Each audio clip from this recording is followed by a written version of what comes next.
Hello, and welcome to the Author's Den podcast, where we help authors share their message to the world. Join us as we feature unique conversations and get ready to be inspired. Now, let's get started with the show.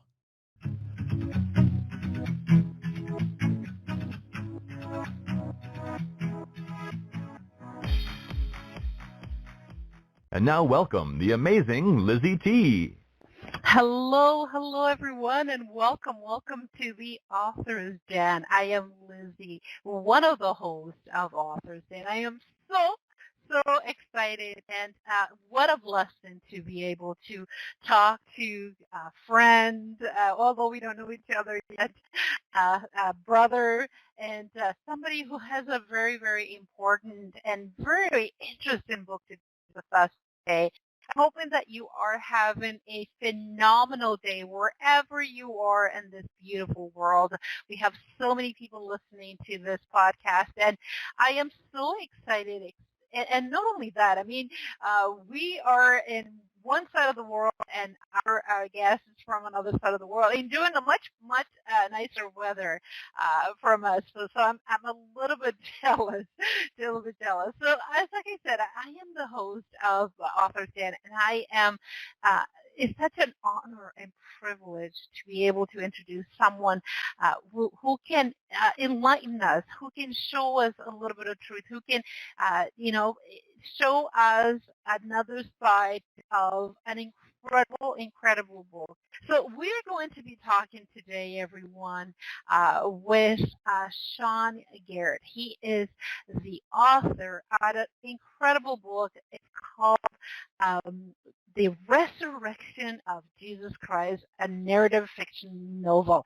And interesting, eh? It's interesting. I hope you're getting that attention. So let me give you a little bit of background about Sean Garrett. He has a master in philosophy, a master in education administration, CLULA graduate, 22 years in K-12 teacher, and community college part-time philosophy professor. Lots of accolades here. Married for 20 years. Oh, that is awesome. 2 sons and multiple publications like The Resurrection, The Idea of God, course reading into this intro to philosophy, and currently working on the second literacy publication, called Light in a Bottle. This guy doesn't stop. Look at him. He wrote a story with his 11-year-old son. Oh, I love authors that work with their family members. My husband and I, we work with a book, and then trying to get my girls to work with me. And it's called Killer Whale versus Humpback Whale. And he is a very young 50-ish. I'm not going to devote the rest year-old, and is from California. I am so excited, everyone. I hope that you have questions, because we will talk about where can people find him, reach out to him, and also the website where you can find his book, or where you can find his book. And so it's going to be an interesting talk today. I am very, very, very excited. Did you hear that I'm very excited? Anyhow, we will welcome him to talk with us with a wonderful round of applause. John, welcome to Author's Den. How are you doing? How you doing, Lizy? I'm doing great. Yes, you are doing awesome.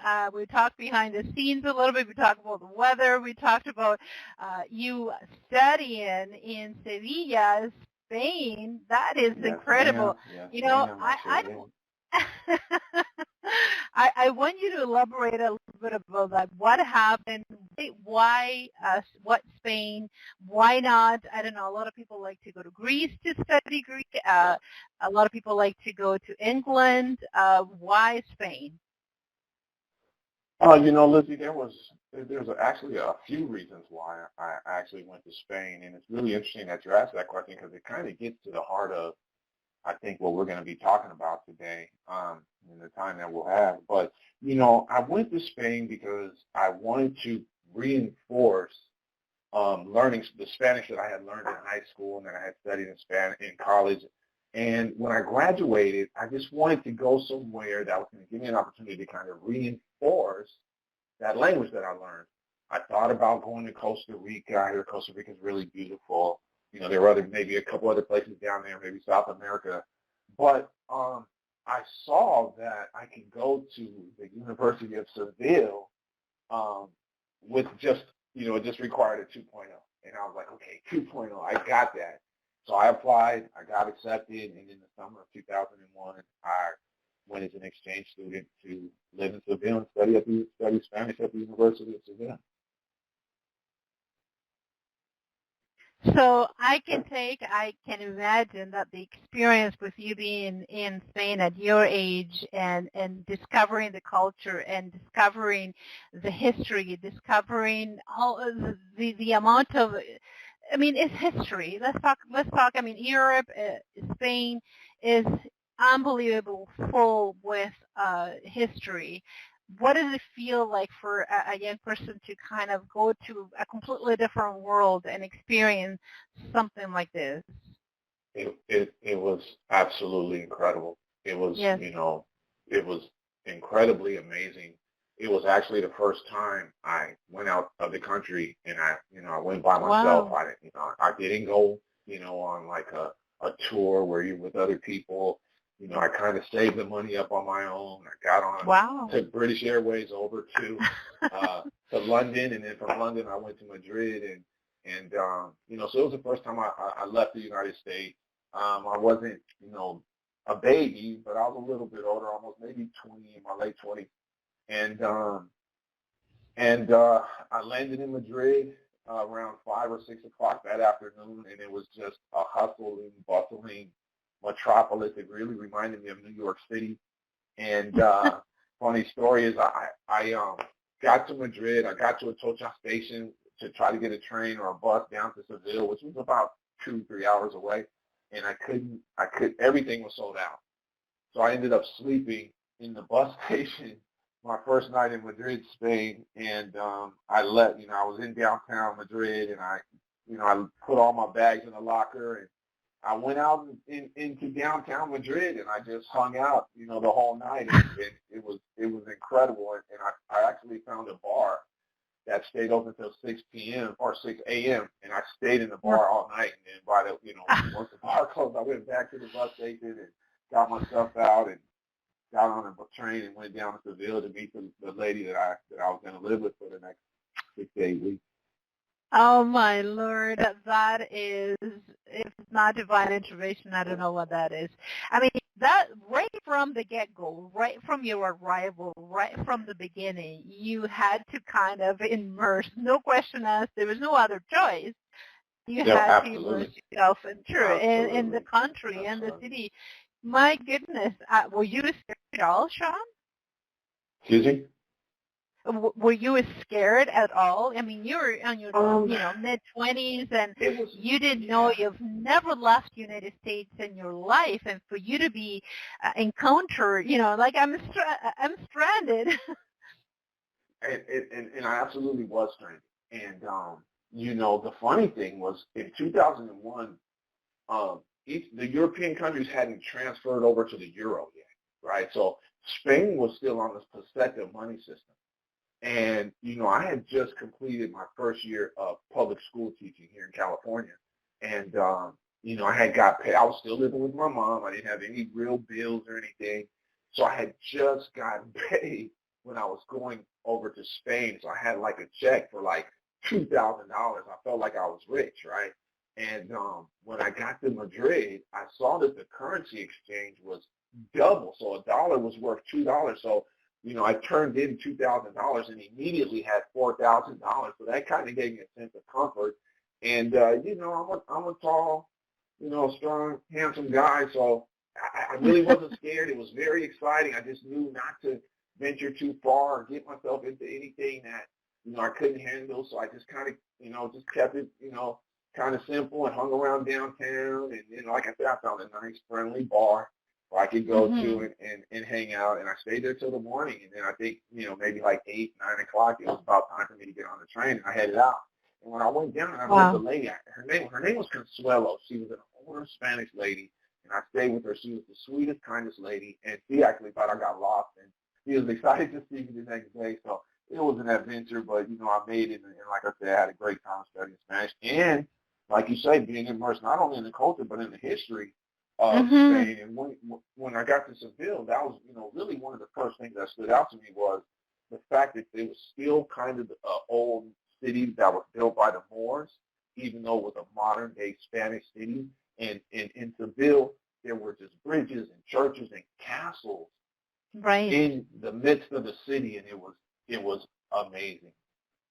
I know you're working on a book with your son, but this experience that you're passionate talking about this also deserves the book, because a lot of people, they don't have the courage at this 20th and mid-20s to go to another country where the language is not your forte, because obviously English is your first language. So absolutely, this is a guide how to, go to Spain without having any, things have changed still. It's a great story. Absolutely. And yes, your creativity and your willingness to say, hey, I'm here, I'm going to do the best out of this, and I feel I'm okay financially because I do have some, background money that I can count on. So, it makes you feel that you are, sure of yourself in a bit. So that is incredible. Have you ever had the opportunity, Sean, to go back and revisit and see the lady that helped, perhaps, or do you keep in touch? Do you have the opportunity to relive? Obviously, it's never going to be the same, but was there an opportunity to go back? Absolutely. I did, try to stay in contact with the lady for as long as I could. She was an older lady with an incredible backstory, of her own. And, I talked to her for a while. I think about her a lot, and I just pray that she's, still available for her daughter and her granddaughter, because they have a small family, but she was just an incredible woman. I did stay in contact with her for a while, but, lost contact with her after a few years. In 2003, I got married on December 28, 2002. And that summer, 2003, my wife and I went back to Seville for 2 weeks on our honeymoon. So, yes, I did have a chance to go back. And that was, just being able to take my wife, who has, her family roots are Castilian. So, oh, wow. It was a very, very profound and cool experience.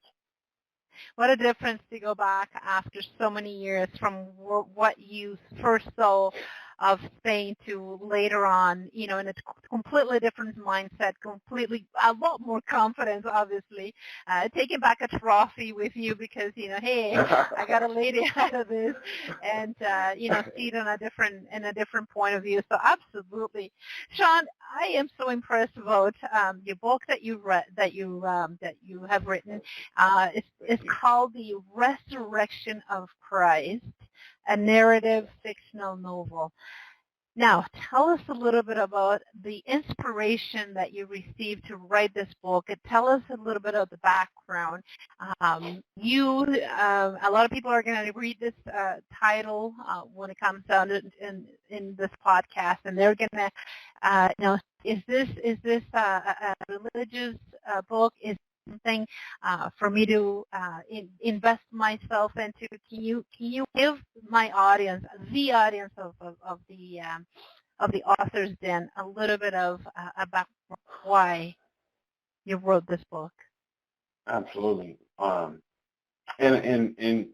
obviously, I'm gonna be an advocate for the story and definitely tell you and anybody out there who has an interest in Christian literature to absolutely invest your time. More importantly, invest your time in reading this story for a lot of reasons that I'm sure we'll talk about. But, the story, the motivation behind the story is really ironic, Lizy, because I don't think it's a story that I wasn't motivated in any way, right? There was no divine inspiration or anything that just struck me, the lightning bolt moment that gave me this grand idea.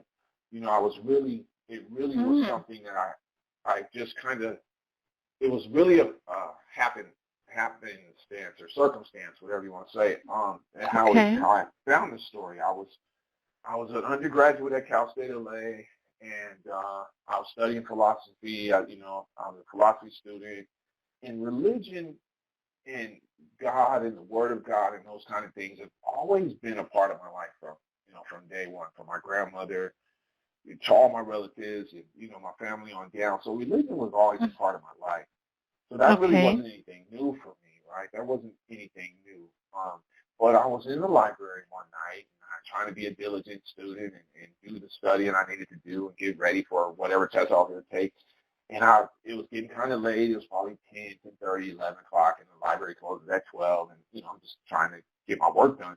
And I'm getting tired, so I'm taking a break, and I'm just kind of like, all right, I need to wander around the library. So I'm roaming around the library, and I'm looking at different books. And I stumbled across the library's religious section, right?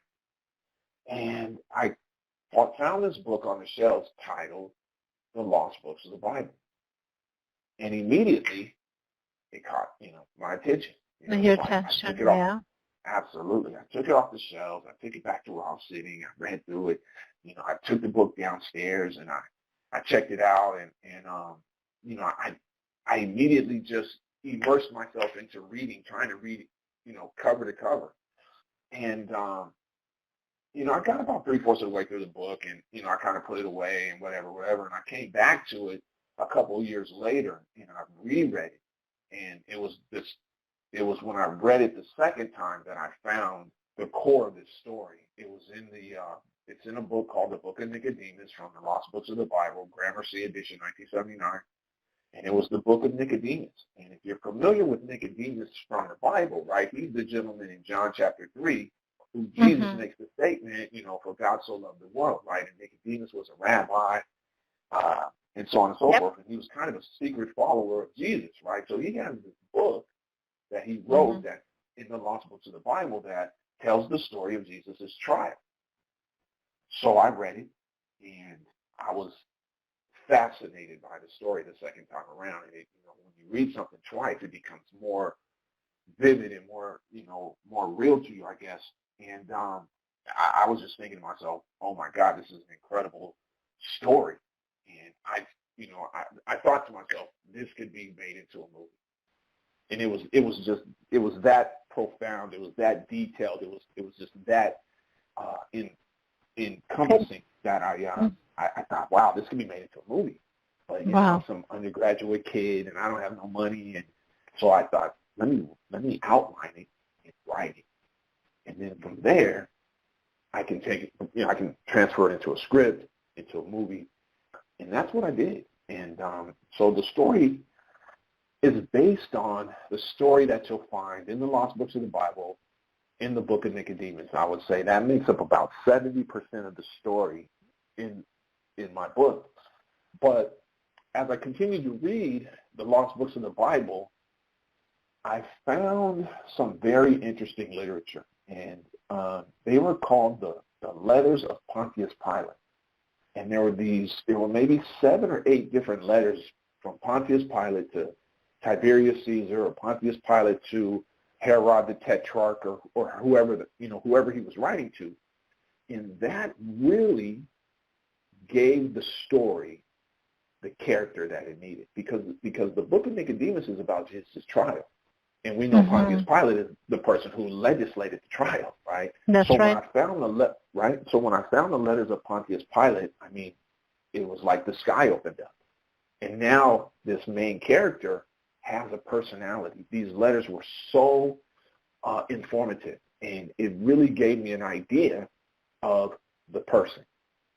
So I was able to take the story from Nicodemus, take the information I got from the letters of Pontius Pilate, and fuse it into the story. And then later on, I read later in one of the last chapters of the Lost Books of the Bible was a book called the Lost Gospel of Peter. And we all know Peter, we're all familiar with Peter from the Bible. And the Lost Gospel of Peter was a very short book, very short story, but it gave a very detailed description of Jesus' crucifixion. And it just fit perfectly with what I was doing, because because the book of Nicodemus starts with the trial, into the crucifixion, into the resurrection, into the story that I wrote. So it just all came together. One of the things that I need to ask you, Sean, is you said that there was no divine inspiration. I completely disagree with that. I think that you were searching for something, for sure. You didn't know what exactly you were searching for, but you were searching for something. And when you found it the very first time, you weren't ready for that kind of information. Your spirit, self, your person was not ready for that kind of information. It had to take 2 years for you to realize what you were searching for, how hungry you were for this knowledge. And later on, you can see you mature and you were hungry for the Lord.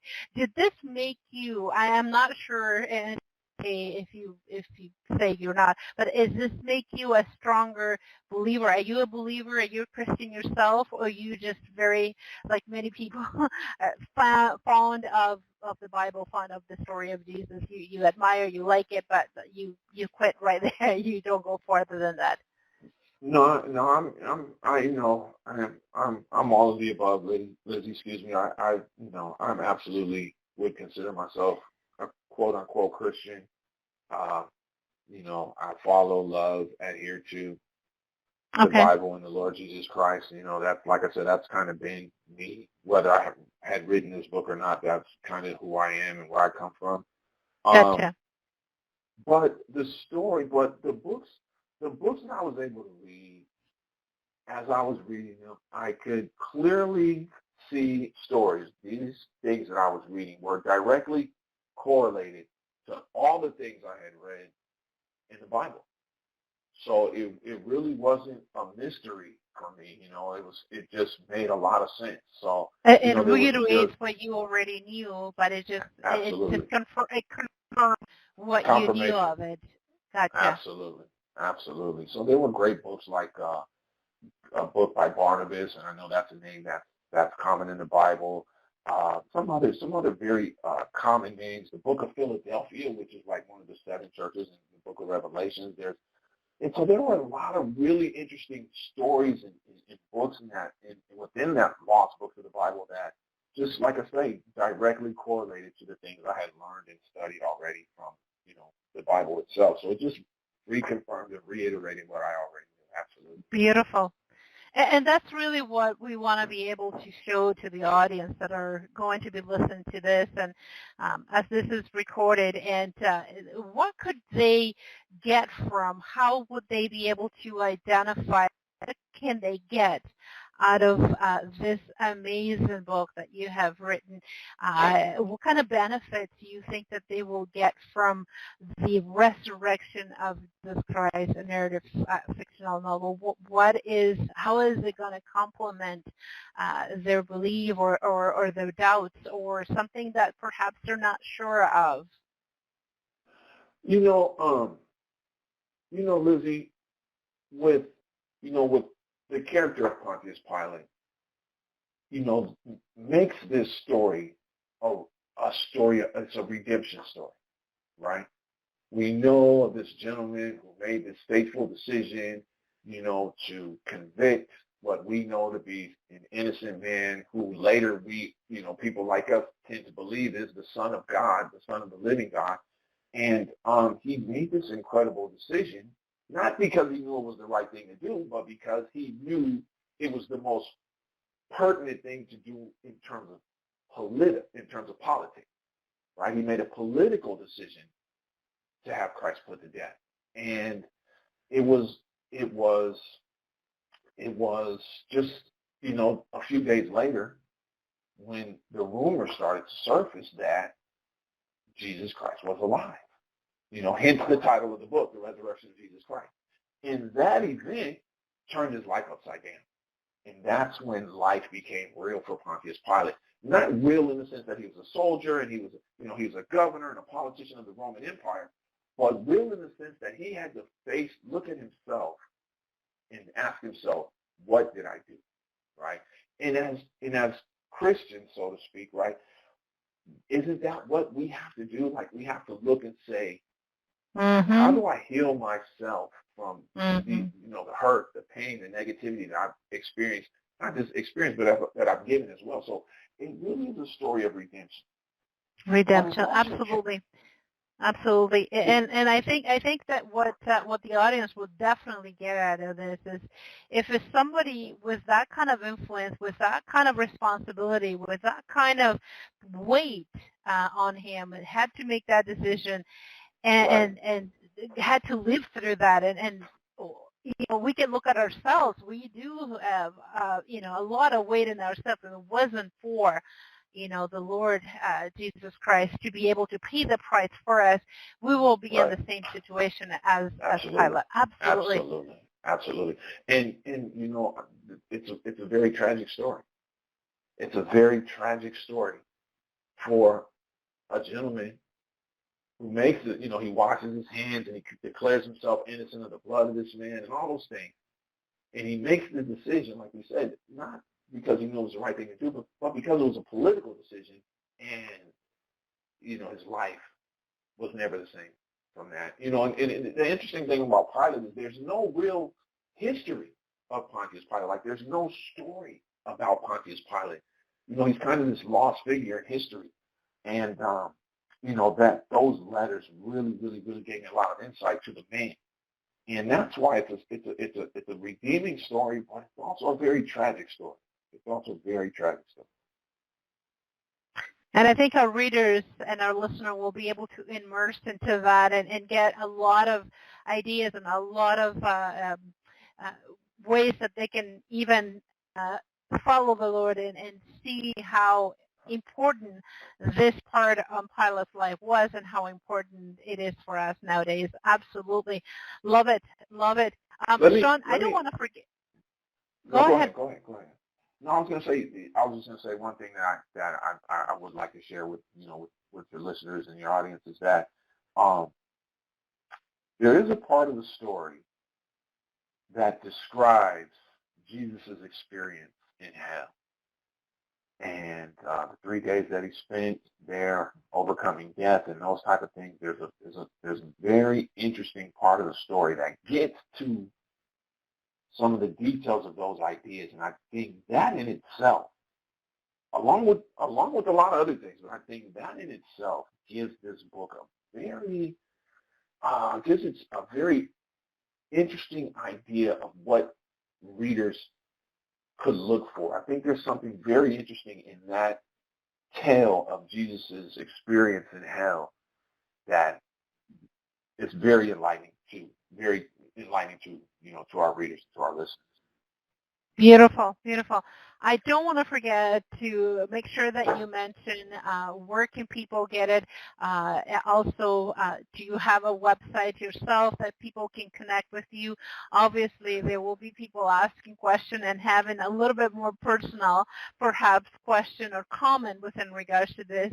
I assume that you do have some people reviewing or commenting or even giving some feedback. But first of all, let us share with the audience the website if you have one, and obviously where can people get the book. Absolutely. I do have a Facebook page where you can find links and things like that to the video trailer, to the to the multiple book sites that are selling the book. So you can reach me and you can contact me there as well. You can reach me at resurrectionnarrative.com, which is my direct Facebook page, and Facebook is doing an incredible job of helping me market and sell the book. So resurrectionnarrative.com will take you directly to my Facebook page, which will take you to links, Amazon.com, BarnesandNoble.com. The book has incredible reviews on Goodreads. Like, I was surprised when those reviews started to come back, but there's some really, really positive reviews on Goodreads.com. So you can buy the book at those places, Amazon, Barnes & Noble, and Goodreads. And you can also find those links on my website at resurrectionnarrative.com. Great, great.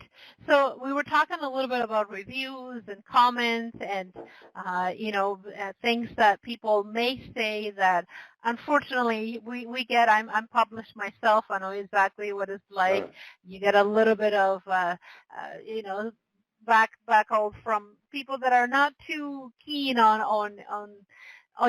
the same opinion. Any feedback that is controversial that you didn't expect, or so far so good, and you received tons of commendation and tons of nice things from family members, friends, especially the ones that know you as a professor, as an educator, as doing different things, and now here you are, a published author for, I don't know, it's going to be third time. Can you tell us a little bit about that? I've definitely been fortunate to have gotten a lot of very positive reviews on the story, some very high reviews, I must say, and I got to thank Simon Williams from Goldman Agency in New York, who is the publishing company that I'm working with directly, and they have done an incredible job of helping me market and sell my story. But I've gotten a lot of very positive reviews on Goodreads. And, my Facebook page is kind of flooded with a lot of different types of messages. And it's very interesting because there's people there who criticize. There's people there who ridicule. There's people there who support. There's people there who ask questions. So the Facebook page is the reviews are great, but the Facebook page is kind of where I get to meet real people. You know what I mean? Absolutely. You can have real conversations You get the about true, the story. You get the true content of who is saying what, and people that agree, people that don't disagree, and that's all part of being an author. You will find that more and more, and you have to take it with a grain of salt, and this is your work. That you've been. And you said you are not divine inspired, but I believe that you are. So you're going to learn how to deal with those, and I think that's going to be great for you. So you can actually get to the meat of things. And I mean, sometimes you go into discussion with people saying, listen, not want to hurt you, don't want to disagree with you, but that's my point of view. And I understand if you don't agree with it, but that's what it is. Now, let's talk a little bit about, look at you. You've gotten this book, The Resurrection. Now you have the good idea. Now you decided to write a book with your 11-year-old, which is so cute. Now, I can tell your son is being rubbed off by your influence, by your guidance, and sees that you could do it, and he gets inspired, or you inspire him, and then you said to him, let's do it together, son. Come on, it's not that bad. How did that all came about? Well, I'm obviously super proud of my son. He helped me write a book, or he helped me gather the information to write the story. We haven't written it yet.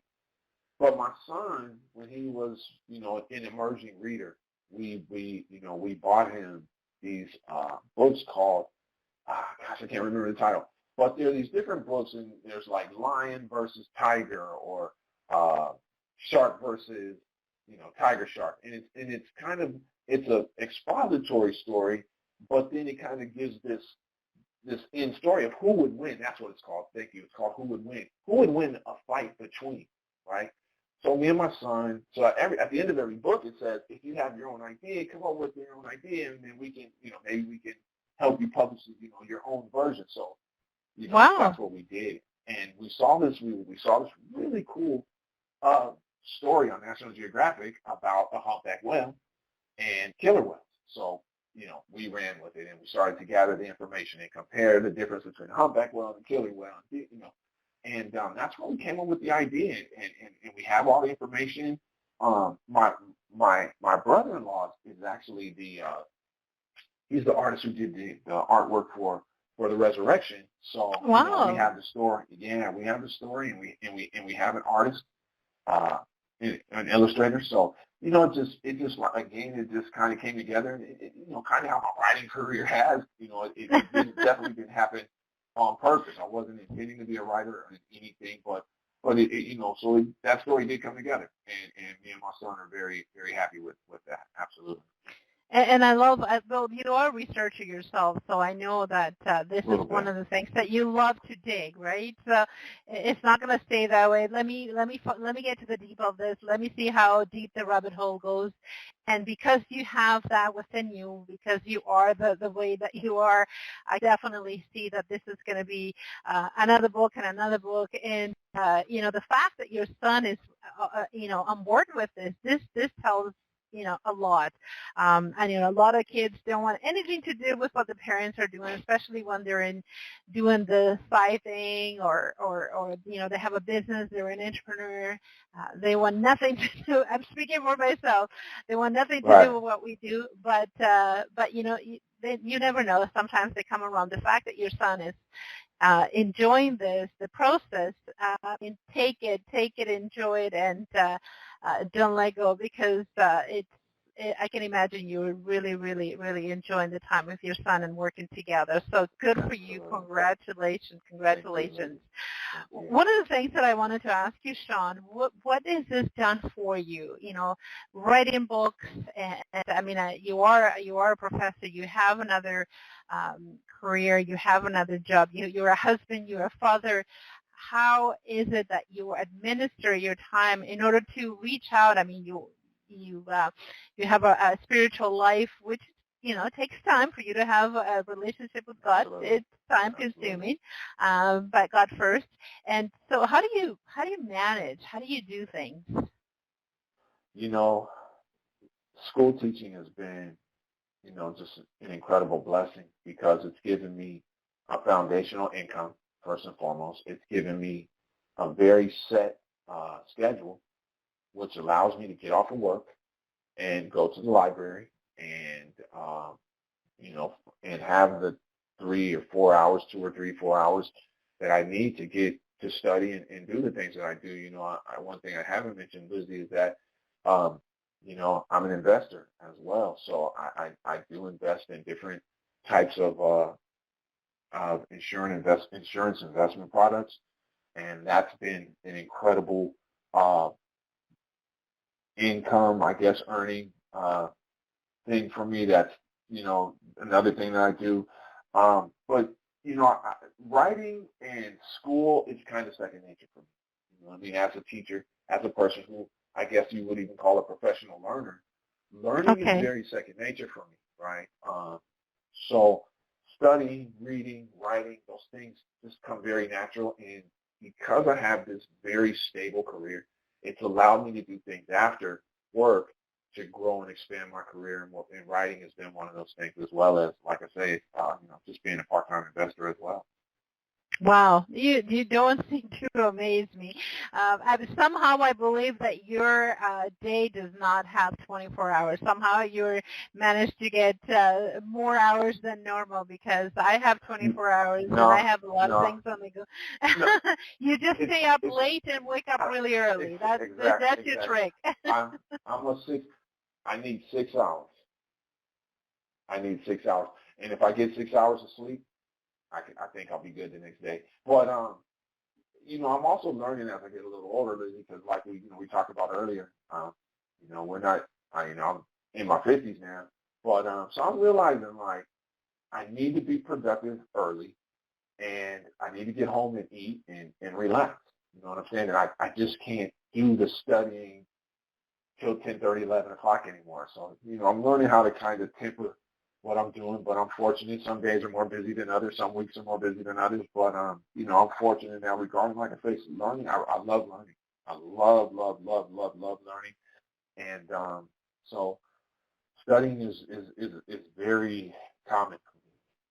That's a great thing, and what has been said, studies shows and research, that a mind that is always learning and is constantly growing and is constantly observing and putting new information into that wonderful brain that our Creator has given, you will not be a person that suffers from dementia or Alzheimer's or any of that. And I can speak for my own mother, an 80-year-old woman, which is, she has a tablet, she has a computer, and completely sane and not a sign of old age whatsoever. She looks like a million. Awesome. So I can see that it works, and she's always learning. She's always trying to figure things out, and and she was just telling me the other day she wants to go back to school and become a teacher, 80-year-old, and I'm thinking, yes, why not? Why not? So I know from her personal experience that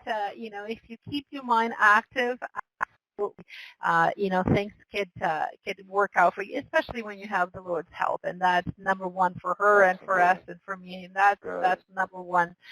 So everyone, I need you to check this book out. It is on Amazon. It is called The Resurrection of Jesus Christ, an area fiction novel, and it is on Amazon. It is on his website, also Facebook, and if you have any questions, you can connect on Facebook. The links will be here below, and I am hoping that you enjoy our conversation with us today. And Authors Den is here to support artists and authors just like Mr. Sean Garrett, a brother, a friend now, all the way from beautiful, beautiful California. I was going to ask you, the theme really is, tell us what you do and what you are all about, what is new. But I think the answer to that question, the new thing is your book with your son, or is there a sequel right now? Are you thinking? I know you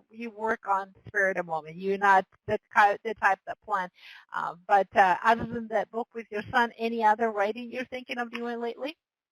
No, absolutely. I recently finished a journal article for the American Philosophical Association called "The Idea of God," which you kind of pointed out earlier, which is about a 5 or 6 page journal article that I wrote, and it's an argument for the existence of God based on René Descartes' third meditation. If you know anything about René Descartes, he's an incredible French philosopher who put forth these very profound arguments for the existence of God. So I've kind of taken that and ran and created a story or an argument, not a story, but more of an argument for the existence of God called The Idea of God. So that's something I just recently completed. And I'm working on a very different realistic fictional story called Lightning in a Bottle, which is a sports story about a school here in Southern California, and it's a very interesting, again, very inspiring story about just a small town basketball team that did something incredibly great in their time. So I'm really excited about that story, and it's a very encompassing story, so I'm working on that as well. So like I said, I just published The Idea of God. I'm going to be sharing that with the American Philosophical Association and working on my second literary publication. Wow. You definitely put us to shame. You deserve it. That is incredible. That is incredible. Wow. So for you that are listening out there in this beautiful world, if you have any doubt that things cannot be done, here is a proof. Somebody who has a full-time commitment, works on the side, has a son that is writing a book with, also 3 books on the go. So it can be done. And I know it's a lot of work, and I know it is something that probably will take a lot longer than you think that it will. But, the satisfaction and the rewards at the end to be able to share it with the world. And thanks to the internet nowadays, everyone, we could go from Canada to beautiful California, from Australia, from all over the world. And this is the connection that I know that our God, our Lord, has intended for all of us, for his name to be glorified, and for us to unite in love and to unite in definitely and realizing that we're nothing without him, but books like this will help us to grow. So the book, again, everyone, is called The Resurrection of Jesus Christ, an area fiction novel, which has been published You could get it on paper, or you can get it on Cowboys, I assume. You could, is there an audio version right now, or just paper and? No, it's paperback, but you can also buy it on Kindle as well if you're looking for an audio book. Not audio book, but it is on Kindle. It does have a Kindle version. I apologize. I kind of overpriced it a little bit, but it's still the same great story. But it is on Kindle as well for people who want to read it. Beautiful. Beautiful. Love it. Love it. Sean, I know we can talk forever. Right. Lizy, can I say one last thing, please? You may, please.